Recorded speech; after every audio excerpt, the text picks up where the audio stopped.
ਸਵਾਗਤ। ਡੀਡੀ ਪੰਜਾਬੀ ਦੇ तमाम ਦਰਸ਼ਕ ਇਸ ਵੇਲੇ ਜੁੜ ਚੁੱਕੇ ਨੇ ਜੀ ਆਪਣੇ ਪਸੰਦੀਦਾ ਪ੍ਰੋਗਰਾਮ ਗੱਲਾਂ ਤੇ ਗੀਤ ਦੇ ਨਾਲ। ਮੈਂ ਹਾਂ ਤੁਹਾਡਾ ਆਪਣਾ ਚਰਨਜੀਤ ਜੋਗੀ। ਅਸੀਂ ਗੱਲਾਂ ਤੇ ਗੀਤ ਵਿੱਚ ਜ਼ਿੰਦਗੀ ਦੇ ਨਾਲ ਜੁੜੇ ਹੋਏ ਵਿਸ਼ੇ ਲੈ ਕੇ ਆਉਂਦੇ ਹਾਂ ਔਰ ਉਹਨਾਂ ਵਿਸ਼ਿਆਂ ਦੇ ਉੱਪਰ ਬਹੁਤ ਸਾਰੀ ਗੱਲਬਾਤ ਕਰਦੇ ਹਾਂ ਤੇ ਇਸੇ ਤਰ੍ਹਾਂ ਹੀ ਅੱਜ ਵੀ ਸਾਡੀ ਜ਼ਿੰਦਗੀ ਦੇ ਨਾਲ ਜੁੜੇ ਹੋਏ ਉਸ ਅੰਗ ਦੀ ਉਸ ਵਿਸ਼ੇ ਦੀ ਗੱਲ ਕਰਾਂਗੇ ਕਿ ਜਿਹੜਾ ਸਾਡੇ ਲਈ ਬਹੁਤ ਜ਼ਰੂਰੀ ਹੈ। ਜੀ ਹਾਂ, ਸਾਹਿਤ ਸਾਨੂੰ ਅੱਗੇ ਵਧਣ ਦੇ ਲਈ ਸਲੀਕਾ ਤਰੀਕਾ ਦੱਸਦਾ ਹੈ ਤੇ ਅੱਜ ਸਾਹਿਤ ਤੇ ਸਮਾਜ ਦੇ ਵਿਸ਼ੇ ਦੇ ਉੱਪਰ ਬਹੁਤ ਸਾਰੀਆਂ ਗੱਲਾਂ ਬਾਤਾਂ ਹੋਣਗੀਆਂ ਔਰ ਅੱਜ ਸਾਡੇ ਮਾਹਿਰ ਮਹਿਮਾਨ ਜਿਹੜੇ ਨੇ ਉਹ ਵੀ ਸਾਹਿਤ ਨੂੰ ਪਰਨਾਏ ਹੋਏ ਨੇ। ਅੱਜ ਸਾਡੇ ਨਾਲ ਸਾਡੀ ਗੱਲਬਾਤ ਵਿੱਚ ਸ਼ਾਮਲ ਨੇ ਡਾਕਟਰ ਸਰਬਜੀਤ ਕੌਰ ਸੋਹਲ ਜੀ, ਜਿਹੜੇ ਕਿ ਪ੍ਰਿੰਸੀਪਲ ਨੇ ਪੰਜਾਬੀ ਯੂਨੀਵਰਸਿਟੀ ਕਾਲਜ ਫਤਿਹਗੜ੍ਹ ਸਾਹਿਬ ਤੇ ਨਾਲ ਦੀ ਨਾਲ ਪ੍ਰਧਾਨ ਨੇ ਪੰਜਾਬ ਸਾਹਿਤ ਅਕਾਦਮੀ ਚੰਡੀਗੜ੍ਹ, ਮੀਤ ਪ੍ਰਧਾਨ ਨੇ ਕੇਂਦਰੀ ਪੰਜਾਬੀ ਲੇਖਕ ਸਭਾ, ਹੋਰ ਵੀ ਬਹੁਤ ਸਾਰੀਆਂ ਜ਼ਿੰਮੇਵਾਰੀਆਂ ਉਹ ਨਿਭਾ ਰਹੇ ਨੇ। ਔਰ ਸਭ ਤੋਂ ਖੁਸ਼ੀ ਵਾਲੀ ਗੱਲ ਇਹ ਹੈ ਕਿ ਇਹਨਾਂ ਨੂੰ ਇਹ ਮੌਕਾ ਜਿਹੜਾ ਪੰਜਾਬ ਸਾਹਿਤ ਅਕਾਦਮੀ ਦਾ ਇਹ ਦੂਸਰੀ ਵਾਰ ਮਿਲਿਆ। ਸਭ ਤੋਂ ਪਹਿਲਾਂ ਤੇ ਇਹਦੀ ਵੀ ਮੁਬਾਰਕਬਾਦ ਤੁਹਾਨੂੰ। Thank you. ਤੇ ਇਹ ਜਿਹੜੀ ਇੱਕ ਵੱਡੀ ਜ਼ਿੰਮੇਵਾਰੀ ਹੈ ਸਾਹਿਤ ਅਕਾਦਮੀ ਦੀ, ਇਸ ਜ਼ਿੰਮੇਵਾਰੀ ਤੋਂ ਹੀ ਆਪਾਂ ਸ਼ੁਰੂ ਕਰਦੇ ਹਾਂ ਕਿ ਇਹਨੂੰ ਕਿਵੇਂ ਲੈਂਦੇ ਹੋ? ਮੈਨੂੰ ਇਸ ਗੱਲ ਦੀ ਮਾਣ ਹੁੰਦਾ ਹੈ ਕਿ ਮੈਂ ਜਦੋਂ ਇਸ ਤਰ੍ਹਾਂ ਸਾਹਿਤ ਅਕਾਦਮੀ ਦਾ ਇੱਕ ਮੰਚ ਹੈ, ਉਸ ਮੰਚ ਦੇ ਰਾਹੀਂ ਮੈਂ ਸਾਹਿਤ ਦੀ ਸੇਵਾ ਕਰ ਸਕਦੀ ਹਾਂ। ਖਾਸ ਕਰਕੇ ਸਾਹਿਤ ਤੇ ਸਮਾਜ ਦੋਵੇਂ ਆਪਸ ਦੇ ਵਿੱਚ ਇੰਨੇ ਰਲੇ ਮਿਲੇ ਨੇ ਕਿ ਇਹਨਾਂ ਨੂੰ ਤੁਸੀਂ ਇੱਕ ਦੂਸਰੇ ਤੋਂ ਵੱਖ ਨਹੀਂ ਕੀਤਾ ਜਾ ਸਕਦਾ। ਸੋ ਜਿਹੜੀਆਂ ਲਿਖਤਾਂ ਨੇ ਉਹ ਸਾਡੇ ਮਨਾਂ ਤੇ ਤਾਂ ਉਮਰ ਤੱਕ ਪ੍ਰਭਾਵਿਤ ਰਹਿੰਦੀਆਂ। ਸੋ ਅਕਾਦਮੀ ਦੇ ਜ਼ਰੀਏ ਅਸੀਂ ਉਹ ਸਾਰੀਆਂ ਚੀਜ਼ਾਂ ਨੂੰ ਇੱਕ ਕਹਿ ਲਓ ਕਿ ਚੰਗੀਆਂ ਲਿਖਤਾਂ ਨੂੰ ਪ੍ਰਮੋਟ ਕਰਨ ਦੇ ਢੰਗ ਨਾਲ ਔਰ ਇਹਦੇ ਨਾਲ ਜਿਵੇਂ ਬੱਚੇ ਨੌਜਵਾਨ ਸਾਰਿਆਂ ਨੂੰ ਜੋੜ ਕੇ ਤੁਸੀਂ ਵੇਖਦੇ ਹੋ ਇੱਕ ਚੰਗੇ ਸਮਾਜ ਦੀ ਸਿਰਜਣਾ ਕੀਤੀ ਜਾ ਸਕਦੀ ਹੈ। ਜੀ, ਔਰ ਤੁਸੀਂ ਵੀ ਪੰਜਾਬੀ ਮਾਂ ਬੋਲੀ ਦੀ ਝੋਲੀ ਬਹੁਤ ਸਾਰੀਆਂ ਕਿਤਾਬਾਂ ਪਾਈਆਂ ਨੇ ਜਿਨ੍ਹਾਂ ਦੇ ਵਿੱਚ ਕਵਿਤਾ ਵੀ ਹੈ, ਟਰਾਂਸਲੇਸ਼ਨ ਵੀ ਹੈ, ਹੋਰ ਬਹੁਤ ਵੱਡੇ ਵੱਡੇ ਕੰਮ ਨੇ। ਔਰ ਜੇਕਰ ਇਹ ਸਵਾਲ ਪੁੱਛਿਆ ਜਾਵੇ ਕਿ ਤੁਹਾਨੂੰ ਚੇਤੇ ਹੈ ਕਿ ਤੁਸੀਂ ਕਦੋਂ ਤੋਂ ਲਿਖਣਾ ਸ਼ੁਰੂ ਕੀਤਾ? ਹਾਂਜੀ, ਮੈਂ ਵੈਸੇ ਛੋਟੀ ਹੁੰਦੀ ਕਿਤੇ ਕਹਾਣੀਆਂ ਲਿਖੀਆਂ ਸੀ। ਪਹਿਲਾਂ ਮੈਂ ਕਹਾਣੀਆਂ ਲਿਖੀਆਂ, ਰਿਸਰਚ ਪੇਪਰ ਲਿਖੇ ਤੇ ਜਦੋਂ ਐਕਚੁਅਲੀ ਸੋਹਲ ਸਾਹਿਬ ਦੀ ਜਿਹੜੀ ਟ੍ਰਾਂਸਫਰ ਆ ਉਹ ਲੁਧਿਆਣੇ ਸੀਗੀ, ਬੱਚੇ ਹੋਸਟਲ 'ਚ ਸੀ, ਮੇਰੇ ਕੋਲ ਸਮਾਂ ਸੀ ਜੀ। ਸੋ ਉਹ ਸਮਾਂ ਜਿਹੜਾ ਮੈਨੂੰ ਸ਼ੁਰੂ ਤੋਂ ਪੜ੍ਹਨ ਦੀ ਆਦਤ ਸੀ। 7ਵੀਂ 8ਵੀਂ 'ਚ ਮੈਂ ਨਾਨਕ ਸਿੰਘ ਪੜ੍ਹ ਲਿਆ, ਸਾਰੇ ਅੰਮ੍ਰਿਤਾ ਪ੍ਰੀਤਮ ਪੜ੍ਹ ਲਿਆ, ਦਲੀਪ ਕੌਰ ਟਿਵਾਣਾ ਪੜ੍ਹ ਲਏ। ਤੇ ਇਹ ਜਦੋਂ ਸਮਾਂ ਆਇਆ ਤਾਂ ਫਿਰ ਉਹ ਜਿਵੇਂ ਕਹਿ ਲਓ ਕਿ ਮੈਨੂੰ ਆਪਣੇ ਆਪ ਨਾਲ ਜੁੜਨ ਦਾ ਮੌਕਾ ਮਿਲਿਆ ਤੇ ਮੈਨੂੰ ਲੱਗਦਾ ਜਦੋਂ ਬੰਦਾ ਆਪਣੇ ਆਪ ਨਾਲ ਜੁੜ ਜਾਂਦਾ ਤੇ ਫਿਰ ਉਹ ਲਿਖਤਾਂ ਦੇ ਰੂਪ ਦੇ ਵਿੱਚ ਕੋਈ ਉਹਦਾ ਆਊਟਕਮ ਹੁੰਦਾ। ਸੋ ਮੈਂ ਉਦੋਂ ਲਿਖਣਾ ਸ਼ੁਰੂ ਕੀਤਾ ਔਰ ਉਦੋਂ ਮੈਂ ਕਵਿਤਾ ਲਿਖੀ ਔਰ ਸਫਰ ਦਰ ਸਫਰ ਮੇਰੀ ਪਹਿਲੀ ਪੁਸਤਕ ਸੀ ਜੀ। ਤੇ ਅਸੀਂ ਚਾਹਾਂਗੇ ਕਿ ਕਿਉਂਕਿ ਸਵਾਲ ਦਰ ਸਵਾਲ ਅੱਗੇ ਵਧਣਾ ਹੈ, ਬਹੁਤ ਸਾਰੇ ਗੱਲਾਂ ਬਾਤਾਂ ਵੀ ਚੱਲਦੀਆਂ ਰਹਿਣਗੀਆਂ, ਕਿਉਂ ਨਾ ਅਸੀਂ ਆਪ ਇਸ ਮੌਕੇ ਤੇ ਇਹਨਾਂ ਗੱਲਾਂ ਬਾਤਾਂ ਨੂੰ ਥੋੜਾ ਜਿਹਾ ਕਾਵਿਕ ਰੂਪ ਦੇ ਦਈਏ। ਤੁਹਾਡੇ ਕੋਲੋਂ ਕੋਈ ਕਵਿਤਾ ਸੁਣ ਲਈਏ, ਕੋਈ 4 ਸਤਰਾਂ? ਜੀ ਮੇਰੀਆਂ ਵੈਸੇ ਜਿਹੜੀ ਪਹਿਲੀ ਪੁਸਤਕ ਹੈਗੀ ਆ ਉਹਦੇ ਚੋਂ ਇੱਕ ਕਵਿਤਾ ਮੈਨੂੰ ਆਪ ਨੂੰ ਵੀ ਬਹੁਤ ਚੰਗੀ ਲੱਗਦੀ ਆ। ਧੀਆਂ ਧਿਰ ਹੁੰਦੀਆਂ ਨੇ, ਧੀਆਂ ਧਿਰ ਹੁੰਦੀਆਂ ਨੇ, ਘਰ ਦੀ ਧੜਕਨ ਹੁੰਦੀਆਂ ਨੇ, ਸੋਹਜ ਦਾ ਸਿਲਸਿਲਾ ਇਹਨਾਂ ਨਾਲ ਅਗਾਂਹ ਤੁਰਦਾ ਹੈ। ਨਿੱਕੇ ਨਿੱਕੇ ਹੱਥ ਗੁੱਡੀਆਂ ਪਟੋਲਿਆਂ ਨਾਲ ਖੇਡਦੇ, ਕਦੋਂ ਰੋਟੀਆਂ ਪਕਾਉਣੀਆਂ ਸਿੱਖ ਜਾਂਦੇ ਨੇ, ਪਤਾ ਹੀ ਨਹੀਂ ਲੱਗਦਾ। ਬਹੁਤ ਅੱਛਾ, ਮਿਹਰਬਾਨੀ। ਆਪਣੇ ਹਿੱਸੇ ਦੀਆਂ ਲੋਰੀਆਂ ਬੁਰਕੀਆਂ ਕਿਲਕਾਰੀਆਂ, ਆਪਣੇ ਹਿੱਸੇ ਦੀਆਂ ਲੋਰੀਆਂ ਬੁਰਕੀਆਂ ਕਿਲਕਾਰੀਆਂ, ਹੱਸਦੀਆਂ ਹੱਸਦੀਆਂ ਭਰਾ ਦੀ ਝੋਲੀ ਪਾ ਦਿੰਦੀਆਂ ਨੇ। ਬਹੁਤ ਅੱਛਾ। ਓਲੇ ਵਿੱਚ ਪਲਦੀਆਂ ਲੋਕ ਗੀਤ ਗਾਉਂਦੀਆਂ, ਕਸੀਦੇ ਕੱਢਦੀਆਂ। ਓਲੇ 'ਚ ਪਲਦੀਆਂ ਲੋਕ ਗੀਤ ਗਾਉਂਦੀਆਂ, ਕਸੀਦੇ ਕੱਢਦੀਆਂ, ਕੰਧਾਂ ਉੱਤੇ ਮੋਰ ਘੁੱਗੀਆਂ ਉਲੀਕਦੀਆਂ, ਫੁਲਕਾਰੀਆਂ ਦੀਆਂ ਬੂਟੀਆਂ 'ਚ ਸੁਪਨੇ ਸਜਾਉਂਦੀਆਂ, ਕਦੋਂ ਕੱਦ ਕੱਢ ਲੈਂਦੀਆਂ ਨੇ, ਪਤਾ ਹੀ ਨਹੀਂ ਲੱਗਦਾ। ਕਿਆ ਬਾਤ ਹੈ ਜੀ, ਕਿਆ ਬਾਤ। ਲੁਕਾਈ ਦੀ ਰਾਖੀ ਕਹਿੰਦੇ ਨੇ ਰੱਬ ਕਰਦਾ ਏ, ਲੁਕਾਈ ਦੀ ਰਾਖੀ ਕਹਿੰਦੇ ਨੇ ਰੱਬ ਕਰਦਾ ਏ, ਤੇ ਲੁਕਾਈ ਨੂੰ ਜਿਉਂਦਾ ਰੱਖਦੀਆਂ ਨੇ ਧੀਆਂ। ਰੀਝਾਂ ਤੇ ਚਾਅ ਪਰੰਪਰਾ ਦੇ ਸੱਚੇ 'ਚ ਢਾਲਦੀਆਂ, ਰੀਝਾਂ ਤੇ ਚਾਅ ਪਰੰਪਰਾ ਦੇ ਸੱਚੇ 'ਚ ਢਾਲਦੀਆਂ, ਮੁੜ ਇੱਕ ਪਰੰਪਰਾ ਸਿਰਜਣ ਲਈ ਕਦੋਂ ਅਗਲੇ ਘਰ ਤੁਰ ਪੈਂਦੀਆਂ ਨੇ, ਪਤਾ ਹੀ ਨਹੀਂ ਲੱਗਦਾ। ਬਹੁਤ ਖੂਬ ਜੀ, ਬਹੁਤ ਖੂਬ। ਔਰ ਮਿਹਰਬਾਨੀ ਜੀ। ਅਗਲੇ ਘਰ ਚਲੀਆਂ ਜਾਂਦੀਆਂ ਨੇ, ਇੱਕ ਘਰ ਵਸਾਉਂਦੀਆਂ ਨੇ, ਫਿਰ ਮੁੜ ਕੇ ਦੂਸਰਾ ਘਰ ਵਸਾਉਂਦੀਆਂ ਨੇ, ਹਮੇਸ਼ਾ ਵਸੇਬੇ ਦੇ ਵਿੱਚ ਇਹਨਾਂ ਦੀ ਤਾਂ ਉਮਰ ਲੰਘਦੀ ਹੈ। ਔਰ ਜੇਕਰ ਅਸੀਂ ਗੱਲ ਕਰੀਏ, ਇਹ ਵੀ ਸਾਡੇ ਸਮਾਜ ਦਾ ਇੱਕ ਬਹੁਤ ਵੱਡਾ ਸੱਚ ਹੈ ਔਰ ਇਸੇ ਹੀ ਸੱਚ ਨੂੰ ਅੱਗੇ ਤੋਰਦੇ ਹਾਂ ਕਿ ਸਾਹਿਤ ਨੂੰ ਅਸੀਂ ਵੀ ਸਮਾਜ ਦਾ ਸੱਚ ਹੀ ਕਹਿੰਦੇ ਹਾਂ, ਸਮਾਜ ਦਾ ਸ਼ੀਸ਼ਾ ਕਹਿੰਦੇ ਹਾਂ। ਇਹ ਕਿਉਂ? ਦੇਖੋ ਜਿਵੇਂ ਮੈਂ ਪਹਿਲਾਂ ਵੀ ਕਿਹਾ ਕਿ ਸਾਹਿਤ ਤੇ ਸਮਾਜ ਇੱਕ ਦੂਜੇ ਦੇ ਪੂਰਕ ਨੇ। ਮਨੁੱਖ ਇਕੱਲਾ ਨਹੀਂ ਰਹਿ ਸਕਦਾ, ਇਕਾਂਕੀ ਨਹੀਂ ਰਹਿ ਸਕਦਾ। ਜਦੋਂ ਕਬੀਲੇ ਸ਼ੁਰੂ ਹੋਏ, ਕਬੀਲਿਆਂ ਦੇ ਵਿੱਚ ਰਹਿਣਾ ਸ਼ੁਰੂ ਕੀਤਾ, ਹੌਲੀ ਹੌਲੀ ਸਮਾਜ ਦੀ ਸਿਰਜਣਾ ਹੋ ਗਈ। ਸੋ ਉਸ ਸਮਾਜ ਨੇ ਉਹਨੂੰ ਪ੍ਰਭਾਵਿਤ ਕਰਨਾ, ਮਨੁੱਖ ਨੂੰ, ਮਨੁੱਖ ਨੇ ਸਮਾਜ ਨੂੰ ਪ੍ਰਭਾਵਿਤ ਕਰਨਾ।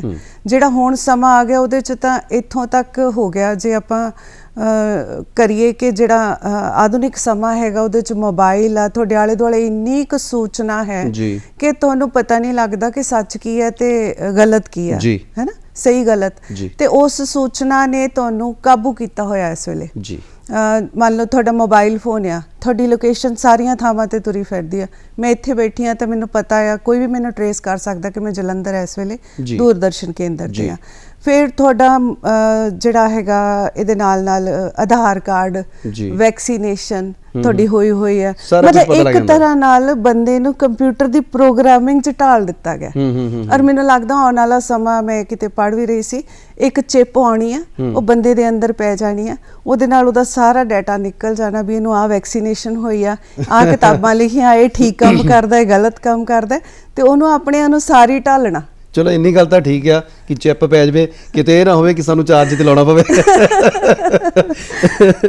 ਆਧੁਨਿਕਤਾ ਦੇ ਵਿੱਚ ਅਸੀਂ ਬਹੁਤ ਜ਼ਿਆਦਾ ਆ ਗਏ। ਹਾਂਜੀ, ਤਾਂ ਫਿਰ ਉਹ ਰੈਸੀਪ੍ਰੋਕੇਟ ਹੋਣਾ, ਉਹ ਤੁਹਾਡੇ ਸਾਹਿਤ ਦੇ ਵਿੱਚ ਉਹ ਗੱਲਾਂ ਆਉਣੀਆਂ ਹੀ ਆਉਣੀਆਂ। ਸੋ ਕਵਿਤਾ ਵੀ ਉਵੇਂ ਆ, ਜੇ ਕਿਸਾਨੀ ਸੰਘਰਸ਼ ਆ ਤੇ ਕਵਿਤਾ 'ਚ ਵੀ ਆ ਗਿਆ, ਕਰੋਨਾ ਹੈ ਤੇ ਉਹ ਸਾਹਿਤ 'ਚ ਆ ਗਿਆ।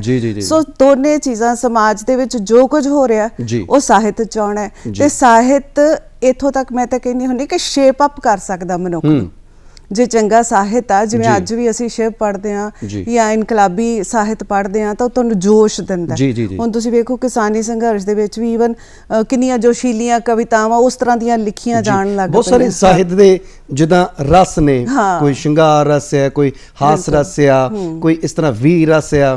ਇਹ ਜਿਹੜੇ ਰਸ ਨੇ ਇਹ ਬੰਦੇ ਨੂੰ ਵੱਖੋ ਵੱਖਰੇ ਰੰਗਾਂ ਦੇ ਵਿੱਚ ਲੈ ਕੇ ਜਾਂਦੇ ਨੇ। ਔਰ ਇਹਨਾਂ ਦੇ ਨਾਲ ਨਾਲ ਜਿਹੜਾ ਅਸੀਂ ਗੱਲ ਕਰੀਏ ਜੇਕਰ ਕਿ ਸਾਹਿਤ ਦੀ ਸਮਾਜ ਨੂੰ ਬਹੁਤ ਵੱਡੀ ਦੇਣ ਆ, ਸਮਾਜ ਸਾਹਿਤ ਨੂੰ ਬਹੁਤ ਕੁਝ ਦਿੰਦਾ ਹੈ, ਇਹਨਾਂ ਦੋਨਾਂ ਨੂੰ ਆਪਸ ਦੇ ਵਿੱਚ ਕਦੇ ਅਸੀਂ ਨਿਖੇੜ ਕੇ ਵੇਖ ਸਕਦੇ ਹਾਂ? ਮੇਰੇ ਹਿਸਾਬ ਨਾਲ ਕਲਪਨਾ ਕਰ ਸਕਦੇ ਹਾਂ ਜ਼ਿੰਦਗੀ ਦੀ? ਨਹੀਂ।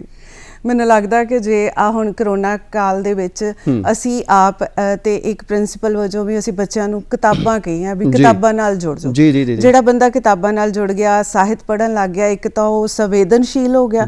ਸੰਵੇਦਨਸ਼ੀਲ ਲੋਕਾਂ ਦੀ ਸਮਾਜ 'ਚ ਲੋੜ ਆ, ਠੀਕ ਹੈ। ਸੋ ਸਾਹਿਤ ਉਹਨੂੰ ਇਸ ਤਰ੍ਹਾਂ ਨਾਲ ਵੀ ਕਰਦਾ ਹੈ।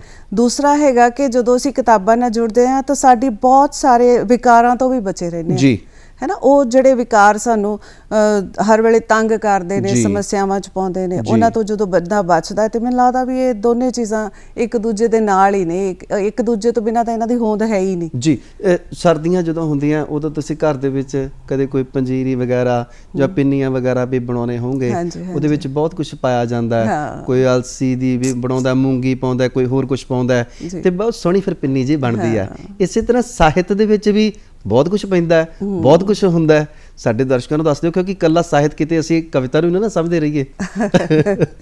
ਜੀ ਦੇਖੋ, ਸਾਹਿਤ ਮੈਨੂੰ ਲੱਗਦਾ ਹੁੰਦਾ ਬੰਦਾ ਲਿਖਦਾ ਨਹੀਂ, ਜਿਉਂਦਾ ਹੈ। ਮੈਂ ਕਵਿਤਾ ਲਿਖਦੀ ਨਹੀਂ, ਮੈਂ ਕਵਿਤਾ ਜਿਉਂਦੀ ਹਾਂ। ਮੈਂ ਆਪਣੀ ਜ਼ਿੰਦਗੀ ਨੂੰ ਉਸ ਤਰ੍ਹਾਂ ਨਾਲ ਹੀ ਲੈ ਕੇ ਤੁਰਦੀ ਹਾਂ। ਜੇ ਮੈਂ ਰੋਟੀ ਖਾਂਦੀ ਹਾਂ ਤਾਂ ਮੈਨੂੰ ਲੱਗਦਾ ਹੁੰਦਾ ਵੀ ਮੈਂ ਇਹਦਾ ਸਵਾਦ ਮੈਨੂੰ ਮਹਿਸੂਸ ਕਰਾਂ, ਹਰ ਛਿਣ ਨੂੰ ਮੈਂ ਮਹਿਸੂਸ ਕਰਾਂ। ਜੇ ਮੈਂ ਬੱਚਿਆਂ ਦੇ ਨਾਲ ਆ, ਵਿਦਿਆਰਥੀਆਂ ਨੂੰ ਪੜ੍ਹਾ ਰਹੀ ਹਾਂ, ਤਾਂ ਮੈਂ ਉਸ ਪਲ 'ਚ ਉਹਨਾਂ ਦੇ ਨਾਲ ਹੀ ਹਾਂ, ਹੈ ਨਾ। ਇਸੇ ਤਰ੍ਹਾਂ ਮੈਨੂੰ ਗਾਰਡਨਿੰਗ ਦਾ ਬੜਾ ਚੰਗਾ ਲੱਗਦਾ, ਸ਼ੌਂਕ ਆ, ਤਾਂ ਮੈਂ ਪੌਦਿਆਂ ਨੂੰ ਵੇਖਦੀ ਰਹਿੰਦੀ ਹਾਂ, ਉਹਦੀ ਪੁੰਗਾਰਾ, ਉਹਦੇ ਤੋਂ ਉਹਨੂੰ ਕੀ ਪਾਉਣਾ, ਹੁਣ ਇਹਨੂੰ ਕੀ ਪਾਉਣਾ। ਸੋ ਇਹ ਚੀਜ਼ਾਂ ਜਿਹੜੀਆਂ ਜ਼ਿੰਦਗੀ ਨੂੰ ਮਹਿਕਾਈ ਰੱਖਦੀਆਂ। ਤੇ ਇਕੱਲੀ ਕਵਿਤਾ ਨਹੀਂ, ਕਵਿਤਾ ਮੈਨੂੰ ਲੱਗਦਾ ਜ਼ਿਆਦਾ ਸੰਵੇਦਨਸ਼ੀਲ ਲੋਕ ਕਵਿਤਾ ਲਿਖ ਲੈਂਦੇ ਆ, ਪਰ ਮੈਂ ਹੁਣ ਜਿਵੇਂ ਕਹਾਣੀਆਂ ਵੀ ਲਿਖੀਆਂ ਨੇ, ਕਿਉਂਕਿ ਮੇਰੇ ਹਸਬੈਂਡ ਕਹਾਣੀਆਂ ਦੀ ਇੱਕ ਨਵੀਂ ਕਿਤਾਬ ਵੀ ਤੁਹਾਡੀ ਆਈ ਆ। ਜੀ ਉਹ ਇੰਟਰਵਲ ਤੋਂ ਬਾਅਦ। ਹਾਂਜੀ, ਕੀ ਹੈ ਉਹ ਇੰਟਰਵਲ ਤੋਂ ਬਾਅਦ?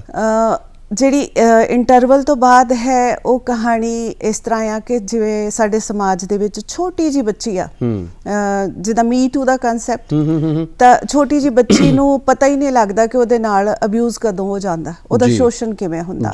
ਸੋ ਉਹ ਜਿਹੜਾ ਸ਼ੋਸ਼ਣ ਆ ਨਿੱਕੇ ਜਿਹੇ ਬੱਚੇ ਤੋਂ ਲੈ ਕੇ ਵੱਡੀ ਉਮਰ ਦੀ ਔਰਤ ਤੱਕ, ਬਜ਼ੁਰਗ ਔਰਤ ਤੱਕ ਕਿਵੇਂ ਸਮਾਜ 'ਚ ਚੱਲ ਰਿਹਾ, ਉਹਦੇ ਬਾਰੇ ਇੱਕ ਕਹਾਣੀ ਹੈ ਜਿਹੜੀ ਇੰਟਰਵਲ ਤੋਂ ਬਾਅਦ। ਜੀ, ਔਰ ਇਹ ਸਾਡੇ ਦਰਸ਼ਕਾਂ ਨੂੰ ਵੀ ਇਹ ਜ਼ਰੂਰ ਪੜ੍ਹਨੀ ਚਾਹੀਦੀ ਹੈ ਕਿਤਾਬ ਇੰਟਰਵਲ ਤੋਂ ਬਾਅਦ। ਔਰ ਨਾਲ ਦੀ ਨਾਲ ਕਵਿਤਾਵਾਂ, ਕਹਾਣੀਆਂ ਤੇ ਹੋਰ ਬਹੁਤ ਸਾਰੀਆਂ ਚੀਜ਼ਾਂ ਨੇ ਜਿਹੜੀਆਂ ਕਿ ਅਸੀਂ ਇਸ ਸਮੇਂ ਦੇ ਵਿੱਚ ਘਰ ਬੈਠ ਕੇ, ਜਿਵੇਂ ਤੁਸੀਂ ਬੱਚਿਆਂ ਨੂੰ ਕਿਹਾ ਕਿ ਬਹੁਤ ਸਾਰੀਆਂ ਕਿਤਾਬਾਂ ਪੜ੍ਹਨੀਆਂ ਚਾਹੀਦੀਆਂ, ਇੱਕ ਵਿਕਾਰਾਂ ਤੋਂ ਬਚੇ ਰਵਾਂਗੇ, ਮਾੜੇ ਵਿਚਾਰਾਂ ਤੋਂ ਬਚੇ ਰਵਾਂਗੇ। ਔਰ ਇਹ ਅੱਜ ਦੇ ਅਜੋਕੇ ਸਮੇਂ ਦੇ ਵਿੱਚ ਜੇਕਰ ਅਸੀਂ ਦੇਖੀਏ ਤਾਂ ਕੋਈ ਸਮਾਂ ਹੁੰਦਾ ਸੀ ਕਿ ਕਦੇ ਕੱਪੜੇ ਦੇ ਉੱਪਰ ਅਖਬਾਰਾਂ ਨਿਕਲਿਆ ਕਰਦੀਆਂ ਸਨ, ਫਿਰ ਪੱਤਿਆਂ ਤੇ ਫਿਰ ਕਾਗਜ਼ ਆ ਗਏ, ਬਹੁਤ ਕੁਝ ਹੋਇਆ। ਉਸ ਯੁੱਗ ਤੋਂ ਲੈ ਕੇ, ਪੁਰਾਤਨ ਯੁੱਗ ਤੋਂ ਲੈ ਕੇ ਅੱਜ ਦੇ ਆਧੁਨਿਕ ਯੁੱਗ ਤੱਕ ਸਾਹਿਤ ਵਿੱਚ ਵੀ ਬਹੁਤ ਸਾਰੇ ਸਾਰਥਕ ਬਦਲਾਅ ਆਏ ਹੋਣਗੇ। ਤੁਸੀਂ ਕਿਹੜੇ ਦੇਖਦੇ ਹੋ ਕਿ ਇਹ ਸਾਰਥਕ ਬਦਲਾਅ ਆ, ਇਹ ਹੋਣੇ ਚਾਹੀਦੇ ਸੀ?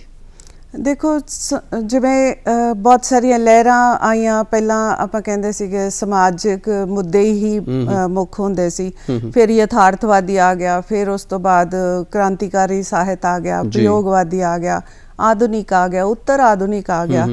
ਤੇ ਇਹ ਸਾਰੇ ਬਦਲਾਵ ਮੈਨੂੰ ਲੱਗਦਾ ਸਮਾਜ ਦੇ ਨਾਲ ਚੰਗੇ ਹੀ ਹੁੰਦੇ ਨੇ ਜੀ। ਇਹਨਾਂ ਨੂੰ ਜੇਕਰ ਅਸੀਂ ਸਕਾਰਾਤਮਕ ਨਜ਼ਰ ਦੇ ਨਾਲ ਵੇਖੀਏ, ਦੇਖੋ ਸਮਾਜ ਨੂੰ ਤੁਸੀਂ ਬਹੁਤ ਜ਼ਿਆਦਾ ਨਹੀਂ ਬਦਲ ਸਕਦੇ। ਜੇ ਤੁਸੀਂ ਉਸ ਕੰਮ 'ਚ ਪਾਓਗੇ ਤਾਂ ਤੁਸੀਂ ਤਣਾਅ ਹੰਢਾਓਗੇ। ਸੋ ਮੈਨੂੰ ਲੱਗਦਾ ਹੁੰਦਾ ਕਿ ਇਹ ਜਿਹੜੇ ਬਦਲਾਵ ਨੇ ਨਾ, ਕੁਝ ਤੁਹਾਨੂੰ ਆਪਣੇ ਆਪ 'ਚ ਕਰ ਲੈਣੇ ਚਾਹੀਦੇ ਆ, ਤੇ ਸਹਿੰਦਾ ਜਿਹੜਾ ਹੈਗਾ ਤੁਸੀਂ ਉਹ ਸਮਾਜ ਨੂੰ ਸੇਧ ਵੀ ਦਿੰਦੇ ਰਹਿਣਾ ਇੱਕ ਸਾਹਿਤਕਾਰ ਦੇ ਵਿੱਚ। ਜੀ, ਹੌਲੀ ਹੌਲੀ ਖੁਰਚਦੇ ਰਹਿਣਾ ਚਾਹੀਦਾ। ਹਾਂ, ਮਤਲਬ ਉੱਥੇ ਚੋਟ ਕਰਦੇ ਰਹਿਣਾ ਚਾਹੀਦਾ। ਜਿਵੇਂ ਮੈਂ ਬੱਚਿਆਂ ਨੂੰ ਕਹਾਣੀਆਂ ਸੁਣਾਉਂਦੀ ਫਿਰ ਇੱਕ ਇੰਟਰਾਵੀਨਸ ਮੈਂ ਕਹਿੰਦੀ ਹੁੰਦੀ ਵੀ ਟੀਕਾ ਲਾ ਦਿੰਦੀ ਹਾਂ ਮੈਂ ਬੱਚਿਆਂ ਨੂੰ, ਵੀ ਬੇਟਾ ਨਹੀਂ ਐ ਹੀ ਹੋਣਾ ਹੈ ਨਾ। ਤਾਂ ਉਹ ਸਿੱਖ ਵੀ ਜਾਂਦੇ ਨੇ, ਸਮਝ ਵੀ ਜਾਂਦੇ ਨੇ। ਸੋ ਇਹ ਬੜੀਆਂ ਸਾਰੀਆਂ ਗੱਲਾਂ ਨੇ ਜਿਹੜੀਆਂ ਜ਼ਿੰਦਗੀ ਨੂੰ ਤੋਰੀ ਰੱਖਦੀਆਂ। ਬਿਲਕੁਲ ਜੀ। ਤੇ ਅਸੀਂ ਵੀ ਆਪਣੀਆਂ ਗੱਲਾਂ ਬਾਤਾਂ ਦੀ ਇਹ ਜਿਹੜੀ ਆ ਗੱਡੀ ਇਸੇ ਤਰ੍ਹਾਂ ਤੋਰੀ ਰੱਖਣੀ ਆ, ਤੇ ਕਿਉਂ ਨਾ ਉਹਦੇ ਵਿੱਚ ਕਿ ਸੋਹਣੀ ਜੀ ਤੁਹਾਡੀ ਇੱਕ ਨਜ਼ਮ ਹੋਰ ਹੋ ਜਾਵੇ। ਜੀ, ਮੈਂ ਇਹ ਹੈਗੀ ਆ ਕਬਰਿਸਤਾਨ। ਅੱਛਾ। ਇਹ ਬੜੀ ਮੈਨੂੰ ਲੱਗਦਾ ਹੁੰਦਾ ਕਿ ਮੈਂ ਜਿੱਥੋਂ ਕਾਲਜ ਆਉਂਦੀ ਸੀ, ਰਸਤੇ 'ਚ ਇੱਕ ਕਬਰਿਸਤਾਨ ਸੀਗਾ, ਮਤਲਬ ਛੋਟਾ ਜਿਹਾ, ਜਿਵੇਂ ਉਹ ਹੁੰਦੀ ਮੜੀ ਉੱਥੇ ਬਣੀ।